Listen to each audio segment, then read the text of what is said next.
Knocks for security agencies on compliance of the restriction orders of the president, as the National Orientation Agency is blaming security agencies for failing to strictly enforce a restriction order on interstate movement.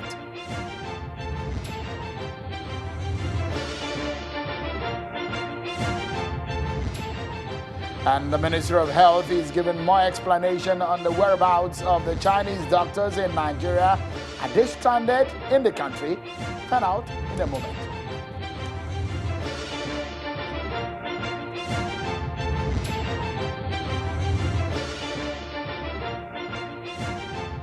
Hello everyone, welcome to the program. This is Politics Today live on Channels Television. I'm Sean Kimbaloye in Lagos. Let's get to it, everyone. We have some information for you on some of the issues based on President Muhammadu Buhari's order that the fourth phase of the gradual easing of the lockdown should be extended by 2 weeks. The accusing finger is being raised now at security agencies that they're not doing their jobs, or they are just allowing the interstate movement to go on. We discussed that right here on the program, but we have some more information for you on our political roundup.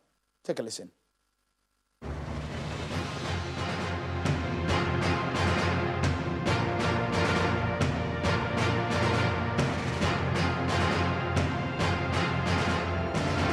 The Senate wants the federal government to address the rising spate of banditry in Niger, Zamfara, Kaduna, Kebbi and Sokoto states by including them in the ongoing military operations against banditry. Debating the motion moved by Senator Aliyu Sabi Abdullahi, which drew attention to the unchecked activities of bandits in Niger State, Senator Ibrahim Gobier also accused the military of abandoning the people of Sokoto and not responding to distress calls. He says many people in Sokoto have fled to Niger Republic for safety, aided by the military of the neighboring country. The House of Representatives is asking the Minister of Health for the full details of the activities and whereabouts of the Chinese doctors. The resolution of the House stems from a motion of urgent public importance raised by Representative Dachong Bagas.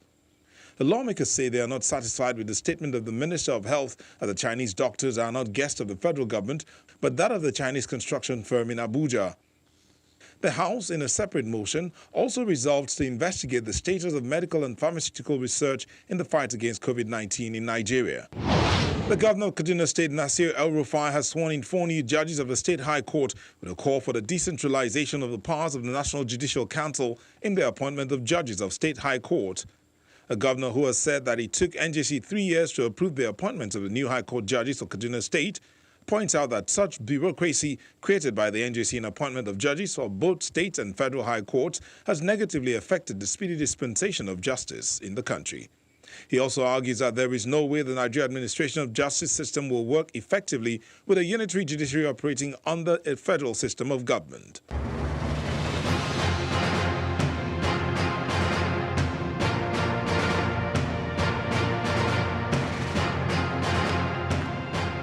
There's been loads of controversies over the whereabouts of the Chinese doctors who came into the country a few weeks ago. The House of Representatives today is asking the Minister of Health for the full details of their activities and their exact location as we speak. At a presidential task force briefing, the presidential task force on COVID-19 briefing today, the health minister, Dr. Osage Ehanire, was giving some explanation on the whereabouts of the Chinese experts and their mission in Nigeria. The minister today was saying that 15 Chinese nationals came into the country at the instance of a Chinese construction company. He said that they participated in the construction of the Disney Dome Isolation Center, where they helped to install the essential equipment. The minister went further to say that they came on a 30-day visa issued in China. He went further to say that they are still in the country because there is a restriction on traveling.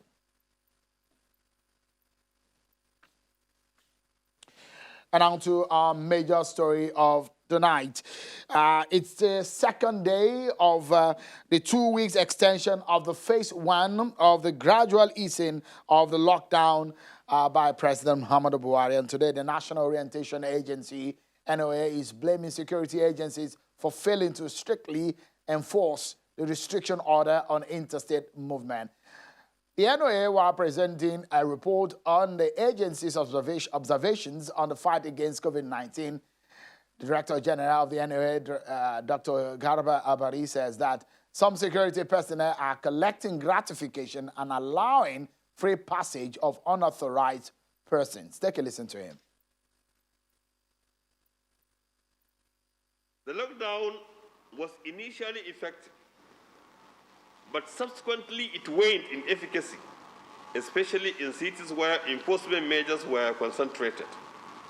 However, in the suburban and the rural areas, businesses continued almost as usual, despite the lockdown. Many religious centers, or most religious centers, complied with the ban on gatherings, especially in the cities. But in the suburban and the rural areas, religious gatherings still continues as usual. Security operatives in some states are compromising the ban on interstate movement by accepting inducement and in exchange granting travelers easy passage. Well, you heard it there. Gratification. They are allowing easy passage. This is against President Muhammadu Buhari's order that it was first the governors who proposed the interstate restriction on travels, and the president approved it afterwards. And so it was a measure put in place to ensure that the spread of COVID-19 is curtailed. Let's discuss this, everyone. Joining me on the program tonight, a retired military officer, Colonel Hassan Stanlabo, is here in our Lagos studio. Thank you so much, Colonel Stanlabo, for coming on tonight. And on Skype with us is a security consultant, Mr. Terrence Quantum. Thank you so much, Mr. Quantum, for your time tonight on the program. We thought that we could get the spokesperson of the Nigerian police force to talk on this, because these are very, very huge allegations against the security agencies, especially the police, which is at the center of it all. Let's begin the conversation, Colonel Stanlabo. When you have this kind of allegation of inducement, gratification to allow easy passage in the interstate travel order, it's against the president's order. What is your assessment of this kind of situation? Thank you so much, Sean. It's usually a very, or I must say, it's a very disturbing, piece of news. Not that we are strange to this when I say it's very disturbing, but I was thinking that given the present dispensation, when we are talking about a killer disease spreading out there, we would all collectively show some level of commitment and seriousness, more so to presidential directives, to see how we can challenge this pandemic. I mean, away. It's rather unfortunate, but now let's situate the whole situation. How come these men are on the streets, on the highway, doing what they are said to be doing? Who were the commanders that actually selected these men? I expect that when there is a special operation like this, in the first instance, if there is a high level of man management, commanders knowing their men, you'll be able to pick men who actually will deliver and not bring a bad image either to your institution or to your command and so on. To some level, I think leadership at these commands don't even know their men. All right? And besides, even if they were to select those that will go and leave some behind, we all know today we have a manpower issue. So when you begin to talk to some commanders about this, he tells you, but sir, who can I leave behind when I don't even have enough men to deploy?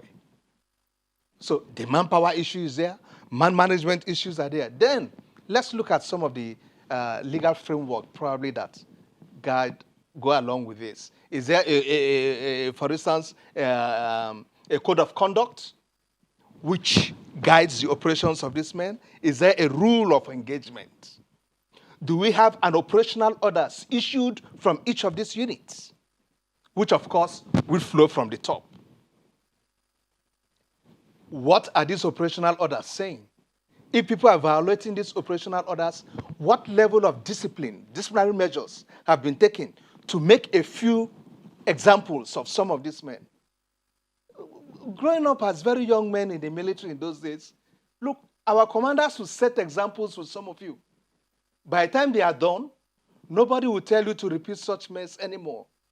And when you are posting men out, Sheon, okay, that's why I'm placing the whole thing mostly at man management level. When you are posting men out on operations as this, way back when we were junior officers, there are some group of men we refer to as good boys, or we refer to some of them as Ogase. These are the yes men. If you are deployed with them and you do anything funny, be rest assured, the boss would know when you go back to the barracks. Colonel Hassan Salam, Yes. let's get Mr. Terrence here. Channel Television did a story to what happens at night. A colleague of ours who went at night to show what kind of things, what NOA is bringing forward. Channel Television has actually done a television report on this. But let me bring Mr. Terrence into the conversation. What do you think happens when you see police officer or security agents at a checkpoint getting gratification to allow people to flout orders? Well, thank you, Sean, for having me. I think the issue is far beyond the issue of gratification. The issue is the NCDC and the Ministry of Health finding it difficult to manage Nigerians in this crisis.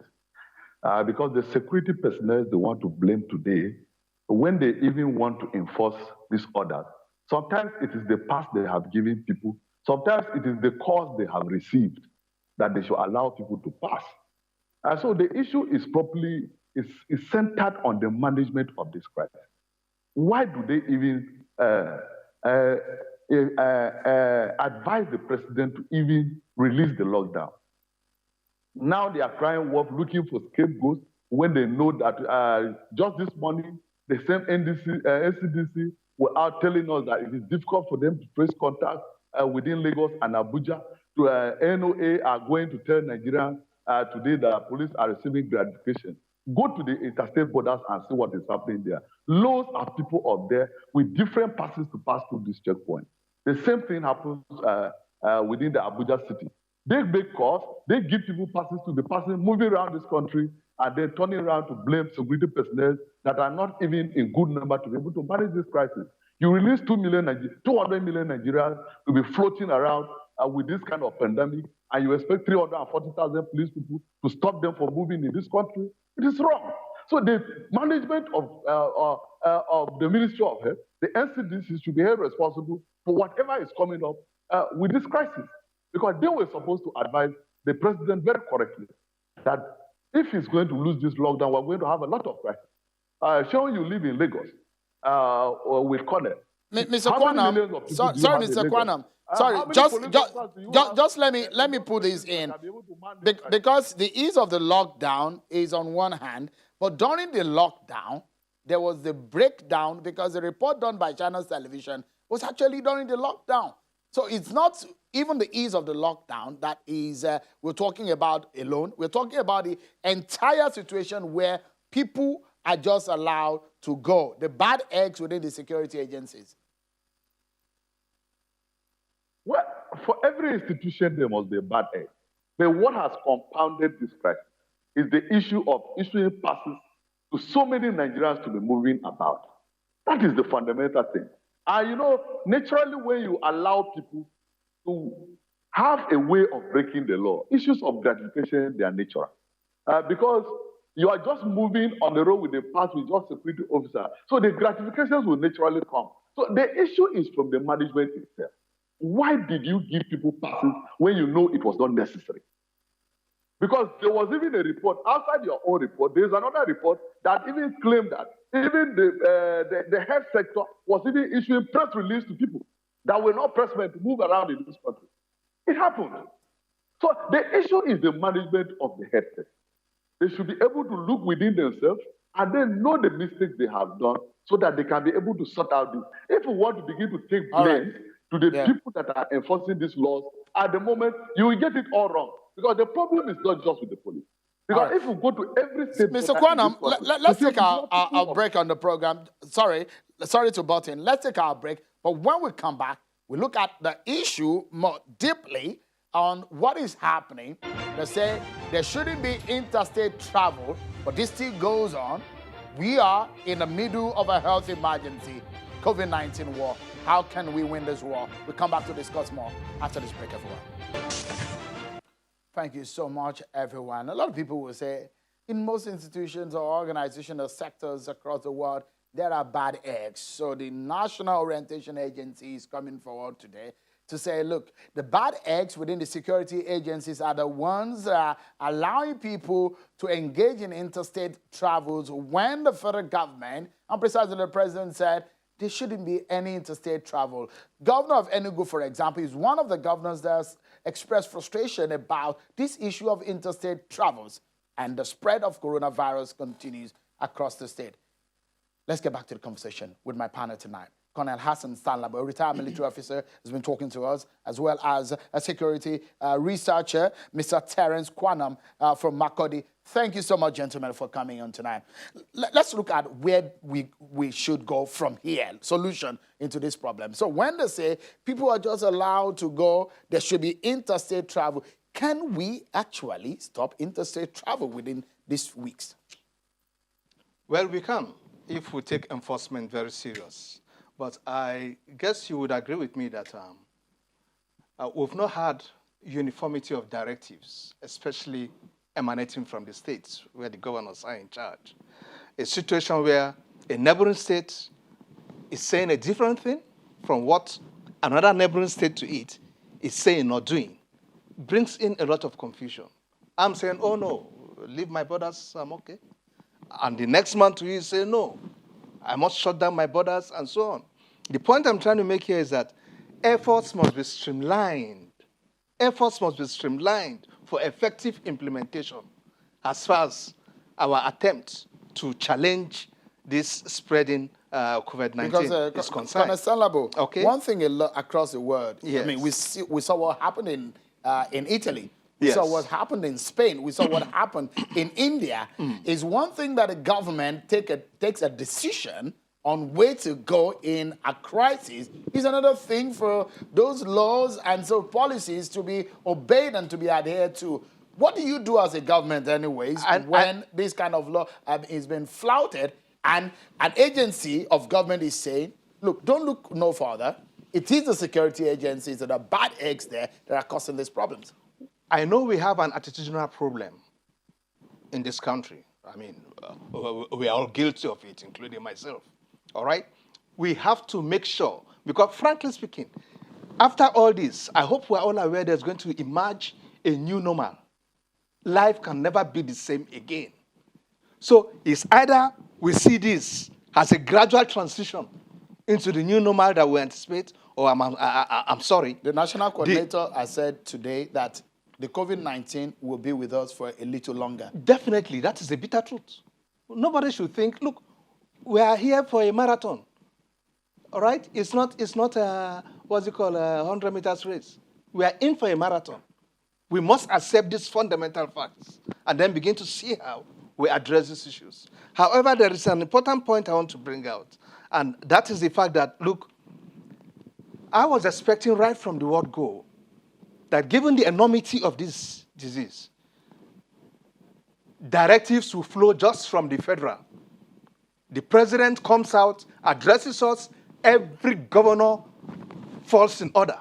But we are in the federal state. Yes, look. Where the subnationals also have rights under the law.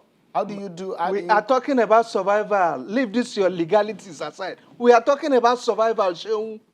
But we operate a constitutional democracy. That, unfortunately, that's the fact. Okay. That is why we're having a lot of challenges. Because everybody is telling you, look, I'm a federating state. I've got enough authority to say, no, I don't want this. I've got enough authority to tell Mr. President, I know this is what we want. And so on. I expect there should be a more stringent, you're looking for a more stringent way to tackle this, isn't it? Yes, Sean. We are not showing enough commitment. Most of the governors are not showing enough commitment. I had a serious discussion with a colleague yesterday, and you know what he told me that baffled me? He said, do you expect the governors who are probably expecting to go on for second term to begin to lock down their citizens who will be grumbling? They want to please the people. They tell you if the people want to come out, release them to come out.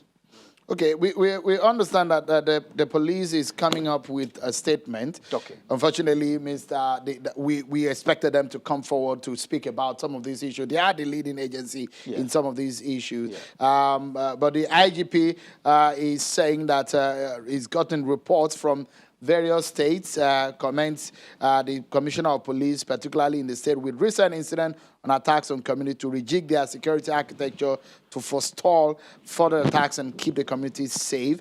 The IG also expressed concerns over reports bordering on human rights infractions between the public and personnel of the force.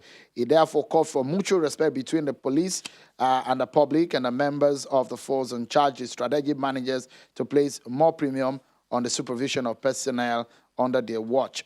He had a virtual conference with them. Let me get Mr. Quantum to react to this. In this sense, where do we go? What's a solution from your own standpoint? How do we ensure that some of these policy decisions are adhered to? Yeah, I think we need to go to back to the drawing board. I think in the planning of the entire crisis, the security were not properly brought in. Because these issues of border closure we're discussing now, even if we block the highways connecting the states, there are some routes that you might move beyond the point that is blocked. So if there was a proper security planning, community vigilantes would have been involved and everybody. So we shouldn't just be discussing police here. These police can only man the highways that they know. There are routes that people are even using to intercross these states that are not pronounced. So I think they need planning. They will have involved security from the word go to know that in the issue of movement, security is paramount for them to be able to succeed in that kind of issue. And it is not just the issue of interstate